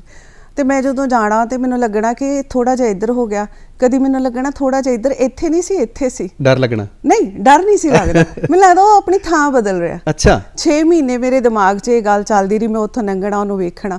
ਫਿਰ ਇਹ ਕਵਿਤਾ ਜਿਹੜੀ ਆ ਉਹ ਹੋਂਦ 'ਚ ਆਈ। ਜੀ, ਇਰਸ਼ਾਦ। ਹਰ ਰੋਜ਼ ਰਾਹਾਂ 'ਚ ਇੱਕ ਕਬਰਿਸਤਾਨ ਉਗਦਾ ਹੈ। ਹਰ ਰੋਜ਼ ਰਾਹਾਂ 'ਚ ਇੱਕ ਕਬਰਿਸਤਾਨ ਉਗਦਾ ਹੈ, ਤੇ ਉਗਦਾ ਹੈ ਦੁਆਲੇ ਸਰਕੜਾ ਘਾਹ ਫੂਸ। ਹਰ ਰੋਜ਼ ਲੱਗਦਾ ਕਬਰਿਸਤਾਨ ਬਦਲ ਲੈਂਦਾ ਏ ਥਾਂ। ਅੱਛਾ। ਕਦੇ ਸੱਜੇ ਵੱਲ ਸਰਕਿਆ, ਕਦੇ ਖੱਬੇ ਵੱਲ ਧੱਕਿਆ, ਕਦੇ ਅਸਮਾਨ 'ਚ ਉੱਠਿਆ, ਤੇ ਕਦੇ ਕਦੇ ਹਵਾ 'ਚ ਉਲਟਾ ਲਟਕਿਆ। ਤੇ ਕਦੇ ਕਦੇ ਇੰਜ ਲੱਗਦਾ ਕੋਈ ਖੂਬਸੂਰਤ ਫੁੱਲ ਕਬਰ ਤੇ ਹੋਵੇ ਵਿਛਿਆ, ਜਿਵੇਂ ਟੁੱਟੇ ਭੱਜੇ ਅਰਮਾਨਾਂ ਦੀ ਮਾਤਮ ਪੁਰਸੀ ਕਰ ਰਿਹਾ। ਕਬਰਿਸਤਾਨ ਦੀ ਗੁਸਤਾਖੀ ਤੇ ਹੈਰਾਨ ਹਾਂ, ਕਬਰਿਸਤਾਨ ਦੀ ਗੁਸਤਾਖੀ ਤੇ ਹੈਰਾਨ ਹਾਂ, ਪਸ਼ੇਮਾਨ ਹਾਂ, ਤੇ ਇੱਕ ਦਿਨ ਉਸੇ ਨੂੰ ਹੀ ਪੁੱਛ ਲੈਂਦੀ ਹਾਂ। ਵਾਹ। ਤੇ ਇੱਕ ਦਿਨ ਉਸੇ ਨੂੰ ਹੀ ਪੁੱਛ ਲੈਂਦੀ ਹਾਂ, ਅੜਿਆ ਸਮੇਂ ਦੀ ਵਜਾਹਤ ਨੇ ਬੰਦੇ ਤਾਂ ਬਦਲ ਧਰ ਦਿੱਤੇ ਨੇ, ਪਰ ਤੂੰ ਹੈ ਕਬਰਿਸਤਾਨ ਕਿਉਂ ਬਦਲ ਰਿਹਾ ਹਰ ਰੋਜ਼ ਥਾਂ? ਹੱਸ ਕੇ ਬੋਲਿਆ ਉਹ। ਅੱਛਾ। ਹੱਸ ਕੇ ਬੋਲਿਆ ਉਹ, ਚੱਲੀਏ ਕਿੱਥੇ ਤੁਰੀ ਫਿਰਦੀ ਏ? ਬੰਦੇ ਅੰਦਰ ਬੰਦਾ ਤੇ ਬੰਦੇ ਅੰਦਰ ਬੰਦਾ। ਵਾਹ। ਬੰਦੇ ਅੰਦਰ ਬੰਦਾ ਤੇ ਬੰਦੇ ਅੰਦਰ ਬੰਦਾ, ਥਾਂ ਥਾਂ ਪਿਆ ਏ ਮਰਦਾ। ਵਾਹ, ਬਹੁਤ ਖੂਬ, ਬਹੁਤ ਖੂਬ। ਮਿਹਰਬਾਨੀ। ਚੰਦਰਾ ਵੇਖਦਾ ਹੀ ਨਹੀਂ, ਹਰ ਪਲ ਥੋੜਾ ਥੋੜਾ, ਬਹੁਤਾ ਘਟਦਾ, ਵੱਧਦਾ, ਸੜਦਾ, ਤੇ ਉਸ ਦੇ ਅੰਦਰ ਸਹਿਵਨ ਹੀ ਉਗ ਰਿਹਾ ਇੱਕ ਕਬਰਿਸਤਾਨ। ਵਾਹ, ਬਹੁਤ ਖੂਬ। ਬਸ ਉਸੇ ਨੂੰ ਸਮੇਟਣ ਖਾਤਰ ਮੈਂ ਕਦੇ ਸੱਜੇ, ਕਦੇ ਖੱਬੇ, ਕਦੇ ਜ਼ਮੀਨ, ਕਦੇ ਅਸਮਾਨ, ਤੇ ਕਦੇ ਖਲਾ 'ਚ ਲਟਕ ਰਿਹਾ ਹੁੰਦਾ। ਕਿਉਂ ਜੋ, ਹੁਣ ਇੱਥੇ ਟਵਿਸਟ ਆ ਜੀ, ਕਿਉਂ ਜੋ ਫਿਤਰਤ ਇਨਸਾਨ ਨੇ ਬਦਲੀ ਹੈ, ਕਬਰਿਸਤਾਨ ਨੇ ਨਹੀਂ। ਬਹੁਤ ਖੂਬ, ਬਹੁਤ ਖੂਬ। ਫਿਤਰਤ ਇਨਸਾਨ ਨੇ ਬਦਲੀ ਹੈ, ਕਬਰਿਸਤਾਨ ਨੇ ਨਹੀਂ। ਬਹੁਤ ਅੱਛਾ। ਔਰ ਸਮਾਜਿਕ ਵਰਤਾਰੇ, ਜੋ ਸਮਾਜਿਕ ਸਾਡੇ ਆਲੇ ਦੁਆਲੇ ਜੋ ਕੁਝ ਵਾਪਰਦਾ ਹੈ, ਉਹ ਸਾਹਿਤਕਾਰ ਦੀਆਂ ਨਜ਼ਰਾਂ ਦੇ ਵਿੱਚ ਕਿਸੇ ਹੋਰ ਅੱਖ ਦੇ ਨਾਲ ਦੇਖਿਆ ਜਾਂਦਾ ਹੈ, ਕਿਸੇ ਹੋਰ ਤਰੀਕੇ ਦੇ ਨਾਲ, ਸਲੀਕੇ ਦੇ ਨਾਲ ਦੇਖ ਕੇ ਫਿਰ ਉਸ ਨੂੰ ਕਵਿਤਾਵਾਂ ਬਣਾ ਕੇ, ਗਜ਼ਲਾਂ ਬਣਾ ਕੇ, ਗੀਤ ਬਣਾ ਕੇ, ਕਹਾਣੀਆਂ ਬਣਾ ਕੇ ਪੇਸ਼ ਕੀਤਾ ਜਾਂਦਾ ਹੈ। ਤੇ ਇਹ ਜਿਹੜਾ ਸਾਹਿਤ ਆ ਫਿਰ ਲੋਕ ਪੜ੍ਹਦੇ ਨੇ। ਬਿਲਕੁਲ। ਸਾਹਿਤ ਹੋਣਾ ਕਿਹੋ ਜਿਹਾ ਚਾਹੀਦਾ ਹੈ ਤੁਹਾਡੀ ਨਜ਼ਰ ਵਿੱਚ? ਇਸ ਨੂੰ ਤੁਸੀਂ ਨਿਰਧਾਰਿਤ ਨਹੀਂ ਕਰ ਸਕਦੇ। ਦੇਖੋ ਸਾਹਿਤ ਦੀ ਹਿਤਕਾਰੀ ਹੋਣਾ ਚਾਹੀਦਾ ਔਰ ਸਮਾਜ ਲਈ ਹੈ। ਅਸੀਂ ਲਿਖਦੇ ਹਾਂ ਤਾਂ ਉਸ ਨੂੰ ਕੋਈ ਪੜ੍ਹੂਗਾ ਵੀ, ਪਾਠਕ ਵੀ ਚਾਹੀਦਾ ਹੈ, ਤਾਂ ਉਹਦੇ 'ਚ ਜਿਹੜੇ ਉਹਨਾਂ ਦੇ ਇੰਟਰਸਟ ਨੇ ਉਹ ਵੀ ਹੋਣੇ ਚਾਹੀਦੇ ਆ। ਸਮੇਂ ਅਨੁਸਾਰ ਸਾਨੂੰ ਜਿਵੇਂ ਕਹਿੰਦੇ ਨਾ ਚੀਜ਼ਾਂ ਦਾ ਮਿਜ਼ਾਜ ਬਦਲ ਜਾਂਦਾ, ਸਾਹਿਤ ਦਾ ਮਿਜ਼ਾਜ ਵੀ ਬਦਲਦਾ। ਜਿਵੇਂ ਮਤਲਬ ਸਾਡੇ ਵੇਖਦੇ ਹੁਣ ਕਰੋਨਾ ਕਾਲ ਆ ਗਿਆ ਤਾਂ ਕਵਿਤਾ ਆ ਗਈ, ਕਿਸਾਨੀ ਆ ਗਈ ਤਾਂ ਕਵਿਤਾ ਆ ਗਈ, ਜਾਂ ਹੋਰ ਜਿੰਨੀਆਂ ਕੁ ਵੀ ਅੰਦਰ ਬਹੁਤ ਸਾਰੀਆਂ ਗੱਲਾਂ। ਜਿਵੇਂ ਹੁਣ ਆਪਾਂ ਕਹਿ ਲਓ ਕਿ ਕ੍ਰਾਈਮ ਕਿੰਨਾ ਜਦੋਂ ਵਧਿਆ, ਤਾਂ ਮੈਂ ਦੱਸ ਰਹੀ ਸੀ ਤੁਹਾਨੂੰ ਪਿੱਛੇ ਆਪਣੀ ਗੱਲ ਰਹਿ ਗਈ ਕਿ ਕਿਤਾਬ ਜਿਹੜੀ ਤੁਹਾਡੀ ਕਹਾਣੀਆਂ ਦੀ ਆਈ ਹੈ, ਹਾਂਜੀ ਉਹ ਵੀ ਕ੍ਰਾਈਮ ਦੇ ਉੱਪਰ ਹੀ ਆ ਸਾਰੀ। ਹਾਂਜੀ, ਉਹਦੇ ਵਿੱਚ ਕਹਾਣੀਆਂ ਨੇ। ਜਿਵੇਂ ਮੇਰੇ ਹਸਬੈਂਡ ਪੁਲਿਸ 'ਚ ਨੇ, ਪੁਲਿਸ ਡਿਪਾਰਟਮੈਂਟ 'ਚ ਨੇ, AIG ਨੇ ਇਸ ਵੇਲੇ, ਕਾਊਂਟਰ ਇੰਟੈਲੀਜੈਂਸ। ਤਾਂ ਉਹਨਾਂ ਤੋਂ ਜਿਹੜੀਆਂ ਗੱਲਾਂ ਮੇਰੇ ਨਾਲ ਤੁਰਦੀਆਂ ਰਹੀਆਂ ਕਹਾਣੀਆਂ, ਉਹ ਜਿਵੇਂ ਕਿਸੇ ਦਾ ਖੂਨ ਹੋ ਗਿਆ, ਕਿਉਂ ਹੋਇਆ, ਉਹ ਸਮਾਜਿਕ ਵਰਤਾਰਾ ਕਿਹੋ ਜਿਹਾ ਸੀ ਤੇ ਕੀ ਉਹਦੇ ਪਿੱਛੇ ਕਾਰਨ ਸੀ, ਹੈ ਨਾ। ਜਿਵੇਂ ਇੱਕ ਫਾਦਰ ਆ ਤੇ ਆਪਣੀ ਬੇਟੀ ਨੂੰ ਅਬਿਊਜ਼ ਕਰਦਾ, ਸ਼ੋਸ਼ਣ ਕਰਦਾ, ਤੇ ਫਿਰ ਉਹਦੀ ਵਾਈਫ ਉਹਨੂੰ ਮਾਰ ਦਿੰਦੀ, ਔਰ ਇਹ ਸੱਚੀ ਗੱਲ ਹੈ। ਅੱਛਾ, ਹਾਂਜੀ। ਇਸੇ ਤਰ੍ਹਾਂ ਇੱਕ ਹੋਰ ਚੰਡੀਗੜ੍ਹ ਦਾ ਘਟਨਾ ਹੈਗੀ, ਉਹਦੇ 'ਚ ਵੀ ਇੱਕ ਮਤਲਬ ਚੰਗਾ ਖਾਂਦਾ ਪੀਂਦਾ ਬੰਦਾ ਆਪਣੀ ਵਾਈਫ ਨੂੰ ਮਰਵਾ ਦਿੰਦਾ, ਹੈ ਨਾ। ਜੋ ਕ੍ਰਾਈਮ ਹੋ ਰਿਹਾ ਸਮਾਜ ਦੇ ਵਿੱਚ, ਉਹਨੂੰ ਸਾਹਿਤ ਨੇ ਦੱਸਣਾ ਹੁੰਦਾ, ਪਰ ਉਸਨੂੰ ਇੱਕ ਇਸ ਤਰ੍ਹਾਂ ਨਹੀਂ ਆ ਕਿ ਉਹਦੇ ਤੋਂ ਕੋਈ ਨਕਾਰਾਤਮਕ ਸਿੱਟੇ ਨਿਕਲਣ। ਬੰਦੇ ਨੂੰ ਸੇਧ ਵੀ ਮਿਲਦੀ ਰਹੇ, ਉਹਨੂੰ ਕੁਝ ਸਿੱਖਣ ਨੂੰ ਵੀ ਮਿਲ ਜੇ, ਅੰਦਰ ਇੱਕ ਫੁੱਲਝੜੀ ਵੀ ਹੋਵੇ, ਉਹਨੂੰ ਰਸ ਵੀ ਮਿਲੇ, ਉਹਨੂੰ ਆਨੰਦ ਵੀ ਆਵੇ, ਸਾਰੇ ਰਸ ਹੋਣ ਉਹਦੇ ਵਿੱਚ। ਹਾਂਜੀ ਜੀ। ਤੇ ਤੁਹਾਨੂੰ ਲੱਗਦਾ ਹੈ ਕਿ ਅਸੀਂ ਬਹੁਤ ਇੱਕ ਮਿਹਨਤ ਦੇ ਨਾਲ ਇੱਕ ਸਾਹਿਤਕਾਰ ਜਦੋਂ ਕੋਈ ਵੀ ਰਚਨਾ ਕਰਦਾ ਹੈ, ਬੜੇ ਉਹਦੇ ਉੱਪਰ ਆਪ ਦੇ ਉੱਪਰ ਜੋ ਕੁਝ ਹੰਡਾਉਂਦਾ ਹੈ, ਉਹ ਲਿਖ ਕੇ ਲੋਕਾਂ ਦੀ ਝੋਲੀ ਪਾਉਂਦਾ ਹੈ। ਤੁਹਾਨੂੰ ਕੀ ਲੱਗਦਾ ਹੈ ਕਿ ਅੱਜ ਸਾਹਿਤ ਪੜ੍ਹਨ ਵਾਲੇ ਲੋਕ ਹੈਗੇ ਨੇ? ਕੀ ਲੱਗਦਾ ਹੈ ਇਹ ਘਟੇ ਨਾ? ਤੇ ਕਿਉਂਕਿ ਕਿਤਾਬਾਂ ਪੜ੍ਹਨ ਦਾ ਸ਼ੌਂਕ ਜਿਹੜਾ, ਰੁਚੀਆਂ ਜਿਹੜੀਆਂ ਉਹ ਖਤਮ ਹੁੰਦੀਆਂ ਜਾ ਰਹੀਆਂ, ਨੌਜਵਾਨ ਪੀੜ੍ਹੀ ਤਾਂ ਲੱਗਦੀ ਨਹੀਂ ਇਸ ਪਾਸੇ। ਹਾਂਜੀ, ਕਿਉਂਕਿ ਉਹਨਾਂ ਦੇ ਅੱਗੇ ਬਹੁਤ ਕੁਝ ਪਰੋਸਿਆ ਜਾ ਰਿਹਾ। ਤੁਹਾਡੇ ਕੋਲੇ TV ਚੈਨਲਸ ਨੇ ਅੱਜ ਕੱਲ੍ਹ, ਇੰਨੇ ਚੈਨਲਸ ਤੁਰ ਪਏ ਨੇ, ਔਰ ਉਹ ਚੰਗਾ ਮਾੜਾ ਜੋ ਤੁਸੀਂ ਚਾਹੋ ਬੰਦਾ ਉਹਦੇ 'ਤੇ ਵੇਖ ਸਕਦਾ, ਇੰਟਰਨੈਟ 'ਤੇ ਵੇਖ ਸਕਦਾ। ਤਾਂ ਉਹ ਜਿਹੜੀਆਂ ਚੀਜ਼ਾਂ ਨੇ ਬੱਚਿਆਂ ਨੂੰ ਜਾਂ ਸਾਰਿਆਂ ਨੂੰ ਪ੍ਰਭਾਵਿਤ ਕਰਦੀਆਂ ਨੇ, ਤੇ ਉਹਦੇ ਕਰਕੇ ਤੁਹਾਡਾ ਕੀ ਸੀ ਵੀ ਜਿੱਦਾਂ ਆਪਾਂ ਸਾਰੇ ਸਾਹਿਤਕਾਰ ਜਿਹੜੇ ਆ ਉਹ ਇੰਨਾ ਅੱਛਾ ਲਿਖਦੇ ਆ, ਤੇ ਸਾਡੇ ਕੋਲ ਅੱਜ ਪੜ੍ਹਨ ਵਾਲੇ ਜਿਹੜੇ ਸਾਡੇ ਪਾਠਕ, ਉਹ ਸਿਰਫ ਇਹੋ ਹੀ ਹੈ ਨਾ, ਮਤਲਬ ਵੀਡੀਓ, ਤੇ ਮੈਂ ਵੀ ਵੀਡੀਓ ਵੇਖ ਕੇ ਮੈਂ ਨਿਊਜ਼ ਸੁਣ ਲਈਆਂ। ਹੁਣ ਮੈਂ TV ਘੱਟ ਲਾਉਂਦੀ ਆ, ਮੈਂ ਨਿਊਜ਼ ਸੁਣ ਲਈ, ਕਿੱਥੋਂ ਸੁਣ ਲਈ, ਉੱਥੋਂ ਸੁਣ ਲਈ, ਤਾਂ ਉਹਦੇ ਕਰਕੇ ਪੜ੍ਹਨ ਦੀ ਜਿਹੜੀ ਹੈਗੀ ਨਾ ਰੁਚੀ, ਉਹ ਖਤਮ ਹੋ ਗਈ। ਕੁਝ ਇਹ ਵੀ ਆ ਕਿ ਜਦੋਂ ਚੀਜ਼ਾਂ ਬਹੁਤ ਸਾਰੀਆਂ ਤੁਹਾਡੇ ਆਲੇ ਦੁਆਲੇ ਹੁੰਦੀਆਂ ਤੇ ਤੁਸੀਂ ਉਹਨਾਂ 'ਚ ਗ੍ਰਸਤ ਵੀ ਹੋ ਜਾਂਦੇ ਹੋ। ਅੱਗੇ ਕਿਤਾਬਾਂ ਹੀ ਹੁੰਦੀਆਂ ਸੀ ਤੇ ਕਿਤਾਬ ਨੂੰ ਹਿੱਕ ਨਾਲ ਲਾ ਕੇ ਸੌਂ ਜਾਣਾ। ਮੈਂ ਦਿਨ 'ਚ 3 ਨਾਵਲ ਪੜ੍ਹਦੀ ਰਹੀ ਹਾਂ, ਮਤਲਬ ਜਦੋਂ ਕਿਤਾਬਾਂ ਮੁੱਕ ਜਾਣੀਆਂ ਮੇਰਾ ਨਾਨਕੇ ਜੀ ਲੱਗਣਾ ਹਟ ਜਾਣਾ। ਸੋ ਇਹ ਪੜ੍ਹਨ ਦੀ ਰੁਚੀ ਤੁਹਾਡੇ ਅੰਦਰ ਹੋਣੀ ਚਾਹੀਦੀ ਹੈ। ਔਰ ਇਹ ਵੈਸੇ ਮੈਨੂੰ ਐਵੇਂ ਲੱਗਦਾ ਹੁੰਦਾ ਕਿ ਬੀਇੰਗ ਅਧਿਆਪਕ ਜਾਂ ਬੀਇੰਗ ਪ੍ਰਿੰਸੀਪਲ, ਅਸੀਂ ਬਹੁਤ ਸਾਰੀਆਂ ਕਿਤਾਬਾਂ ਰੱਖਦੀਆਂ ਸਾਡੀ ਲਾਇਬ੍ਰੇਰੀ 'ਚ, ਰੁਚੀ ਪੈਦਾ ਵੀ ਕਰਨੀ ਚਾਹੀਦੀ ਹੈ ਅਧਿਆਪਕ ਦੇ ਤੌਰ ਤੇ। ਜਦੋਂ ਅਸੀਂ ਦੇਖੋ, ਮੈਨੂੰ ਲੱਗਦਾ ਹੁੰਦਾ ਆਪਾਂ ਲੋਕ ਬਾਤਾਂ ਦੀ ਗੱਲ ਕਰ ਲਈਏ, ਮੈਨੂੰ ਯਾਦ ਹੈ ਮੇਰੇ ਨਾਨੀ ਜੀ ਛੋਟੇ ਹੁੰਦੇ ਕਹਾਣੀਆਂ ਸੁਣਾਉਂਦੇ ਹੁੰਦੇ ਸੀ, ਉਹ ਅੱਜ ਵੀ ਮੇਰੇ ਚੇਤਿਆਂ 'ਚ ਯਾਦ ਹੈ ਨਾ। ਉਹ ਚੀਜ਼ਾਂ ਹੁੰਦੀਆਂ ਸੀ। ਮੈਂ ਉਹੀ ਕਹਿੰਦੀ ਨਾ ਵੀ ਹੁਣ ਕੜਮਾਸ ਬਹੁਤੀ ਹੈ ਵਿਚਾਰਾਂ ਦੀ, ਤੇ ਬੱਚਾ ਵਿਚਾਰਾ ਕਿੱਧਰ ਨੂੰ ਜਾਵੇ ਉਹਨੂੰ ਨਹੀਂ ਪਤਾ। ਇੱਥੇ ਹੁਣ ਅਧਿਆਪਕ ਦਾ ਰੋਲ ਆ ਜਾਂਦਾ, ਸਕੂਲਾਂ 'ਚ, ਕਾਲਜਾਂ 'ਚ, ਯੂਨੀਵਰਸਿਟੀਆਂ 'ਚ। ਜੇ ਅਸੀਂ ਸਿਰਫ ਇਸ ਨੂੰ, ਇਹ ਜਿਹੜਾ ਵਿਦਿਆ ਹੈ, ਇਹਨੂੰ ਆਪਾਂ ਇੱਕ, ਮੈਂ ਤੇ ਕਹਿੰਦੀ ਨਹੀਂ, ਪੂਜਾ ਕਰਨੀ ਹੈ। ਬਿਲਕੁਲ ਵੀ ਤੁਸੀਂ ਗੁਰਦੁਆਰੇ ਮੰਦਿਰ ਨਾ ਜਾਓ, ਨਿਆਣਿਆਂ ਦੇ ਚੰਗੇ ਲਈ ਇੱਕ ਚੰਗੇ ਕੰਮ ਕਰੀ ਚੱਲੋ, ਤੇ ਇਹ ਤੁਹਾਡੀ ਪੂਜਾ ਹੈਗੀ ਹੈ। ਸੋ ਇਹਨਾਂ ਬੱਚਿਆਂ ਦੇ ਥਰੂ ਆਪਾਂ ਕਰਾਂਗੇ। ਜਿਵੇਂ ਹੁਣ ਸਾਹਿਤ ਅਕੈਡਮੀ ਆ, ਅਸੀਂ ਛੋਟੇ ਬੱਚੇ ਲਿਖਣ ਲਾਏ ਆ, ਵਰਕਸ਼ਾਪ ਲੱਗਿਆ, ਔਰ ਅੱਜ ਉਹ ਇੱਕ ਪ੍ਰੋ ਪੰਜਾਬ ਤੇ ਸਿਮਰਾ ਬੱਚਾ ਬੋਲ ਰਿਹਾ ਹੁੰਦਾ, ਕਵਿਤਾਵਾਂ ਲਿਖਦੇ, ਕਹਾਣੀਆਂ ਲਿਖਦੇ। ਮਤਲਬ ਉਹਨਾਂ ਨੂੰ ਥੋੜੀ ਜਿਹੀ ਸੇਧ ਚਾਹੀਦੀ ਹੈ, ਹਲਕਾ ਜਿਹਾ ਉਹਨਾਂ ਨੂੰ ਟੱਚ ਚਾਹੀਦਾ, ਪਿਆਰ ਚਾਹੀਦਾ, ਤੇ ਆਪਣਤ ਚਾਹੀਦੀ ਹੈ, ਫਿਰ ਉਹ ਲਿਖਣ ਲੱਗ ਜਾਂਦੇ ਨੇ। ਦੇਖੋ, ਵਿਦੇਸ਼ਾਂ ਦੇ ਵਿੱਚ ਇੱਕ ਇਹ ਗੱਲ ਮਸ਼ਹੂਰ ਆ ਕਿ ਜੇਕਰ ਕੋਈ ਸਾਹਿਤਕਾਰ ਆਪਣੀ ਪੂਰੀ ਜ਼ਿੰਦਗੀ ਦੇ ਵਿੱਚ ਇੱਕ ਸ਼ਾਹਕਾਰ ਲਿਖ ਦੇਵੇ ਤੇ ਉਹਨੂੰ ਸਾਰੀ ਉਮਰ ਦੀ ਰੋਟੀ ਲੱਗ ਜਾਂਦੀ ਹੈ, ਕੋਈ ਫਿਕਰ ਫਾਕਾ ਨਹੀਂ ਰਹਿੰਦਾ। ਤੇ ਸਾਡੇ ਇੱਥੇ ਸਾਹਿਤਕਾਰ ਨੂੰ ਹਰ ਰੋਜ਼ ਇੱਕ ਨਵਾਂ ਸ਼ਾਹਕਾਰ ਲਿਖਣਾ ਪੈਂਦਾ। ਇਹ ਕੀ ਤਰਾਸਦੀ ਆ? ਇਹ ਸਾਡੇ ਜਿਹੜੇ ਬਣੇ ਹੋਏ ਆ ਨਾ, ਅਸੀਂ ਸਾਰੇ ਜਿਸ ਥਾਂ ਤੇ ਰਹਿ ਰਹੇ ਹਾਂ, ਕੱਲੇ ਪੰਜਾਬ 'ਚ ਨਹੀਂ, ਸਾਰੀਆਂ ਥਾਵਾਂ ਤੇ ਗੁੱਟਬਾਜ਼ੀ ਬਹੁਤ ਆ, ਧੜੇਬਾਜ਼ੀ ਬਹੁਤ ਆ।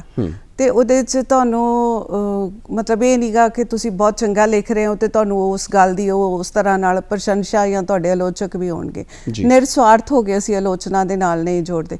ਮੈਂ ਜੇ ਕੁਝ ਚੰਗਾ ਲਿਖਿਆ ਤੇ ਮੇਰੀ ਉਹ ਚੰਗਿਆਈ ਮਤਲਬ ਮੇਰੀ ਰਚਨਾ ਦੀ ਉਹ ਸਾਹਮਣੇ ਆਵੇ, ਇਹ ਜ਼ਰੂਰੀ ਨਹੀਂ ਹੈਗਾ ਜੀ। ਸੋ ਮੈਨੂੰ ਲੱਗਦਾ ਹੁੰਦਾ ਕਿ ਇਹ ਗੱਲਾਂ ਇਹਨਾਂ ਚੀਜ਼ਾਂ ਤੋਂ ਉੱਠ ਕੇ ਸ਼ਾਹਕਾਰ ਰਚਨਾ ਤਾਂ ਮੈਨੂੰ ਲੱਗਦਾ ਹੁੰਦਾ ਹਰ ਵੇਲੇ ਬੰਦੇ ਨੂੰ ਲੱਗਦਾ ਕਿ ਅਜੇ ਮੈਂ ਲਿਖਣੀ ਹੈ, ਅਜੇ ਮੈਂ ਕਰਨੀ ਹੈ। ਬਿਲਕੁਲ। ਜਦੋਂ ਮੈਨੂੰ ਪਿੱਛੇ ਜੇ ਕਰੋਨਾ ਹੋ ਗਿਆ ਤਾਂ ਮੇਰਾ ਮਨ 'ਚ ਹੋਇਆ ਕਿ ਮੈਂ ਕਿਹਾ ਅਜੇ ਤਾਂ ਲਿਖਿਆ ਹੀ ਨਹੀਂ।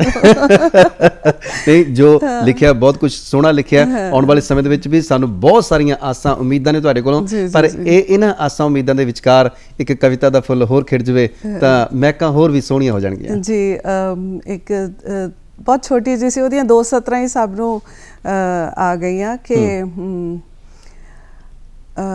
ਦੋਸਤ ਜਾਂ ਕੁਝ ਹੋਰ, ਦੋਸਤ ਜਾਂ ਕੁਝ ਹੋਰ ਨਹੀਂ ਮੈਨੂੰ ਪਤਾ, ਤੇਰੇ ਜਾਣ ਤੋਂ ਬਾਅਦ ਬਸ ਇੰਨਾ ਹੀ ਕੀਤਾ ਏ, ਤੇਰੇ ਜਾਣ ਤੋਂ ਬਾਅਦ ਬਸ ਇੰਨਾ ਹੀ ਕੀਤਾ ਏ, ਤੇਰੇ ਝੂਠੇ ਗਲਾਸ 'ਚ ਪਾਣੀ ਪੀਤਾ ਏ। ਵਾਹ।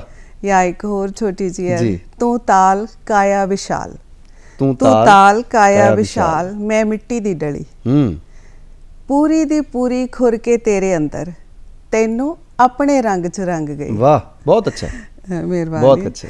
ਸੋ ਇਸ ਤਰ੍ਹਾਂ ਕਵਿਤਾ ਦਾ ਸਫ਼ਰ ਵੀ ਚੱਲੀ ਜਾਂਦਾ ਹੈ, ਕਹਾਣੀ ਵੀ, ਵਾਰਤਕ ਵੀ। ਇਹ ਤਾਂ ਮੈਂ ਆਰਟੀਕਲ ਬਹੁਤ ਲਿਖੇ, ਹਾਂਜੀ, ਬਹੁਤ ਸਾਰੀਆਂ ਅਖਬਾਰਾਂ ਦੇ ਵਿੱਚ ਛਪੇ, ਰਸਾਲਿਆਂ ਦੇ ਵਿੱਚ ਛਪੇ ਆ, ਔਰ ਇਹ ਸਾਰੀਆਂ ਚੀਜ਼ਾਂ ਇੱਕੋ ਵੇਲੇ ਕਵਿਤਾ ਵੀ ਲਿਖਣੀ ਆ, ਕਹਾਣੀਆਂ ਵੀ ਲਿਖਣੀਆਂ, ਆਰਟੀਕਲ ਵੀ ਲਿਖਣੇ ਆ, ਵਾਰਤਕ, ਸਾਰਾ ਕੁਛ।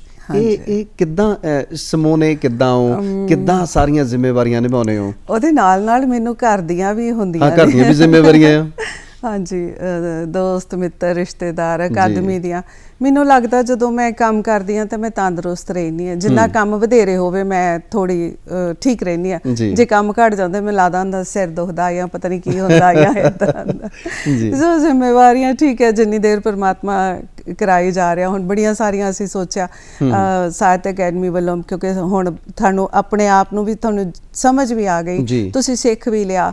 ਔਰ ਹੁਣ ਉਦਾਸੀਆਂ ਵਾਲੇ ਜਿਹੜੇ ਹੈਗੇ ਡੇਰੇ ਨੇ, ਉੱਥੇ ਬਹੁਤ ਸਾਰਾ ਸਾਹਿਤ ਪਿਆ। ਉਸ ਸਾਹਿਤ ਨੂੰ ਅਸੀਂ ਸੋਚਿਆ ਵੀ ਸਟ੍ਰੀਮ ਲਾਈਨ 'ਚ ਲੈ ਕੇ ਆਵਾਂਗੇ। ਹੁਣ ਇਸ ਟਰਮ ਦੇ ਵਿੱਚ ਲੇਖਕਾਂ ਦੀਆਂ ਡਾਕੂਮੈਂਟਰੀਜ਼ ਬਣਾਵਾਂਗੇ, ਬੱਚਿਆਂ ਨੂੰ ਜੋੜਾਂਗੇ, ਯੁਵਕਾਂ ਦੀ। ਔਰ ਜਿਹੜੇ ਬੱਚੇ ਇਸ ਵੇਲੇ ਨਹੀਂ ਕਰ ਰਹੇ, ਜਿਵੇਂ ਕਿਤਾਬ ਛਪਾਉਣਾ ਹਰ ਇੱਕ ਦੇ ਅਖਤਿਆਰ 'ਚ ਨਹੀਂ ਹੁੰਦਾ, ਤਾਂ ਉਹ ਕਵਿਤਾਵਾਂ ਜਾਂ ਉਹ ਕਹਾਣੀਆਂ ਜਿਹੜੀਆਂ ਨੇ ਉਹ ਸਾਂਝੇ ਤੌਰ ਦੇ ਉੱਤੇ ਕੁਛ ਇੱਦਾਂ ਦਾ ਕਰਾਂਗੇ। ਸੋ ਬਹੁਤ ਕੁਝ ਸੋਚਿਆ ਹੁਣ। ਤੇ ਸਕੂਲਾਂ ਦੇ ਵਿੱਚ ਵੀ ਜਿਹੜੇ ਬੱਚੇ ਨੇ ਉਹਨਾਂ ਦੇ ਅੰਦਰ ਵੀ ਸਾਹਿਤਕਾਰ ਉੱਠ ਰਹੇ ਨੇ, ਉਸਲ ਵੱਟੇ ਲੈ ਰਹੇ ਨੇ। ਉਹਨਾਂ ਬੱਚਿਆਂ ਦੇ ਵਾਸਤੇ, ਕਿਉਂਕਿ ਛੋਟੇ ਛੋਟੇ ਬੱਚੇ ਕਈ ਵਾਰ ਬਹੁਤ ਸੋਹਣੇ ਕੋਈ ਦੋਹੇ ਲਿਖਦਾ, ਕੋਈ ਟੋਟਕੇ ਲਿਖਦਾ, ਕੋਈ ਕੁਛ ਵੀ, ਉਹਨਾਂ ਦੇ ਵਾਸਤੇ ਕੀ ਆਪਣੀ ਸਾਹਿਤ ਅਕਾਦਮੀ ਦਾ ਯੋਗਦਾਨ ਹੈ? ਇਸ ਦੇ ਲਈ ਪਹਿਲਾਂ ਵੀ ਅਸੀਂ ਵਰਕਸ਼ਾਪ ਲਾਇਆ ਸੀ, the royal group of colleges Borawal. ਉੱਥੇ ਹੋਸਟਲ ਹੈਗਾ, ਸਾਨੂੰ ਅਸੀਂ ਬੱਚੇ ਉੱਥੇ ਬੁਲਾ ਕੇ 2-3 ਦਿਨ ਉਹਨਾਂ ਨੂੰ ਰੱਖਿਆ ਵਰਕਸ਼ਾਪ ਦੇ ਵਿੱਚ। ਉਹਨਾਂ ਨੂੰ ਲਿਟਰੇਚਰ ਬਾਰੇ ਕਿੱਦਾਂ ਲਿਖਣਾ ਹੈ, ਕੀ ਲਿਖਣਾ ਹੈ, ਕੀ ਕੱਟਣਾ ਹੈ, ਕੀ ਕਰਨਾ ਹੈ, ਕਿਵੇਂ ਉਹਨੂੰ ਸ਼ੇਪ ਦੇਣੀ ਆ, ਹੈ ਨਾ, ਸੂਖਮ ਨਜ਼ਰੀਆ, ਦ੍ਰਿਸ਼ਟੀ ਕਿਵੇਂ ਤੁਸੀਂ ਕਰਨਾ, ਉਹ ਸਾਰਾ ਕੀਤਾ। ਫਿਰ ਅੰਦਰੇਟੇ ਵਰਕਸ਼ਾਪ ਲੱਗਾ। ਸੋ ਹੁਣ ਵੀ ਅਸੀਂ ਉਹਨਾਂ ਬੱਚਿਆਂ ਨੂੰ ਹੋਰ ਸੇਧ ਦੇਣ ਲਈ ਉਹਨਾਂ ਤੋਂ ਲੇਖਕਾਂ ਦੇ ਨਾਲ ਮਿਲਾ ਸਕਦੇ ਹਾਂ, ਉਹਨਾਂ ਦੇ ਵਰਕਸ਼ਾਪ ਲੱਗ ਸਕਦੇ, ਉਹਨਾਂ ਨੂੰ ਲਿਖਣ ਦੇ ਢੰਗ ਸੁਝਾਏ ਜਾ ਸਕਦੇ ਹੈ ਨਾ, ਰਫ ਲਿਖਣਾ, ਫਿਰ ਫੇਅਰ ਲਿਖਣਾ, ਫਿਰ ਕਿਵੇਂ ਉਹਨੂੰ ਛਪਵਾਉਣਾ। ਪਰ ਬਹੁਤ ਬੱਚੇ ਲਿਖ ਰਹੇ ਆ।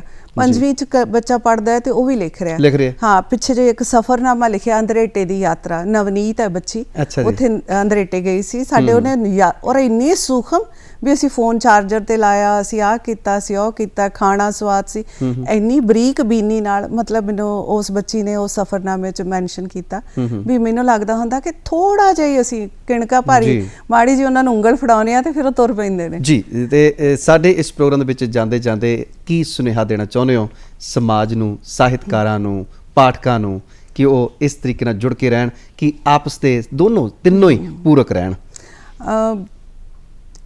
ਮੈਂ ਤਾਂ ਇਹੋ ਹੀ ਕਹਿਣਾ ਚਾਹਾਂਗੀ ਕਿ ਜਿਸ ਥਾਂ ਤੇ ਵੀ ਅਸੀਂ ਹੋਈਏ ਉਹਦੇ ਨਾਲ ਦਿਆਨਤਦਾਰੀ ਨਾਲ ਨਿਭੀਏ। ਜੇ ਮੈਂ ਪ੍ਰਿੰਸੀਪਲ ਦੇ ਤੌਰ ਤੇ ਆਪਣਾ ਕੰਮ ਸਹੀ ਕਰਾਂ, ਜੇ ਮੈਂ ਸਾਹਿਤ ਅਕੈਡਮੀ ਦੇ ਪ੍ਰਧਾਨ ਦੇ ਤੌਰ ਤੇ ਆਪਣਾ ਕੰਮ ਸਹੀ ਕਰਾਂ, ਮਾਂ ਦੇ ਤੌਰ ਤੇ, ਪਤਨੀ ਦੇ ਤੌਰ ਤੇ ਕਾਫੀ ਸਾਰੀਆਂ ਮੁਸ਼ਕਿਲਾਂ ਹੱਲ ਹੋ ਜਾਂਦੀਆਂ ਨੇ। ਤੇ ਚਾਹੀਦਾ ਤਾਂ ਇਹੀ ਹੈ ਕਿ ਦੇਖੋ ਹੁਣ ਆਹ ਸਮਾਂ ਬਹੁਤ ਮਾੜਾ ਚੱਲ ਰਿਹਾ, ਜੀ। ਇੰਨਾ ਸੰਕਟ ਹੈ, ਲੋਕਾਂ ਦੀ ਰੁਜ਼ਗਾਰ ਚਲੇ ਗਏ, ਉਹਨਾਂ ਨੂੰ ਤਰਾਸਦੀ ਹੈ, ਔਰ ਇਹ ਆਫਟਰ ਕਰੋਨਾ ਟਾਈਮ ਤੋਂ ਬਾਅਦ ਵੀ ਇਹਦਾ ਅਜੇ ਜੀ ਅਸਰ ਰਹੇਗਾ, ਜੀ। ਹੈ ਨਾ। ਸੋ ਇਹਨੂੰ ਸਾਰੀਆਂ ਦੇਖੋ ਆਉਂਦਾ ਆ, ਮੁਸ਼ਕਲਾਂ ਆਉਂਦੀਆਂ ਨੇ, ਪਰ ਸਾਨੂੰ ਹਿੰਮਤ ਨਾਲ ਚੜ੍ਹਦੀ ਕਲਾ 'ਚ ਰਹਿਣਾ ਚਾਹੀਦਾ ਹੈ, ਚੰਗਾ ਲਿਖਣਾ ਚਾਹੀਦਾ ਹੈ, ਚੰਗੇ ਦੀ ਉਮੀਦ ਰੱਖਣੀ ਚਾਹੀਦੀ ਹੈ, ਬਿਲਕੁਲ ਤੇ ਸਕਾਰਾਤਮਕ ਸੋਚਣਾ ਚਾਹੀਦਾ ਹੈ। ਕਿਸੇ ਬਾਰੇ ਮਾੜਾ ਸੋਚੋ ਹੀ ਨਾ, ਤਾਂ ਤੁਹਾਡੇ ਨਾਲ ਵੀ ਉਹ ਫਿਰ ਪੋਜ਼ਿਟਿਵਿਟੀ ਆਉਂਦੀ ਹੈ। ਬਿਲਕੁਲ ਜੀ, ਔਰ ਇਸੇ ਤਰ੍ਹਾਂ ਹੀ ਜੇਕਰ ਚੰਗੇ ਵਿਚਾਰਾਂ ਦੇ ਨਾਲ, ਚੰਗੀ ਸੋਚ ਦੇ ਨਾਲ ਅੱਗੇ ਵਧਾਂਗੇ ਤਾਂ ਸਭ ਕੁਝ ਚੰਗਾ ਹੀ ਹੋਏਗਾ। ਅੱਜ ਦਾ ਸਮਾਂ ਵੀ ਬਹੁਤ ਚੰਗਾ ਨਿਕਲਿਆ ਤੁਹਾਡੇ ਨਾਲ। ਡਾਕਟਰ ਸੋਹਲ, ਤੁਹਾਡਾ ਬਹੁਤ ਬਹੁਤ ਸ਼ੁਕਰੀਆ। ਬਹੁਤ ਚੰਗਾ ਲੱਗਿਆ, ਤੁਸੀਂ ਇੱਥੇ ਬੁਲਾਇਆ, ਮੈਨੂੰ ਰੂਬਰੂ ਕੀਤਾ। ਸ਼ੁਕਰੀਆ, ਬਹੁਤ ਬਹੁਤ ਮਿਹਰਬਾਨੀ ਜੀ।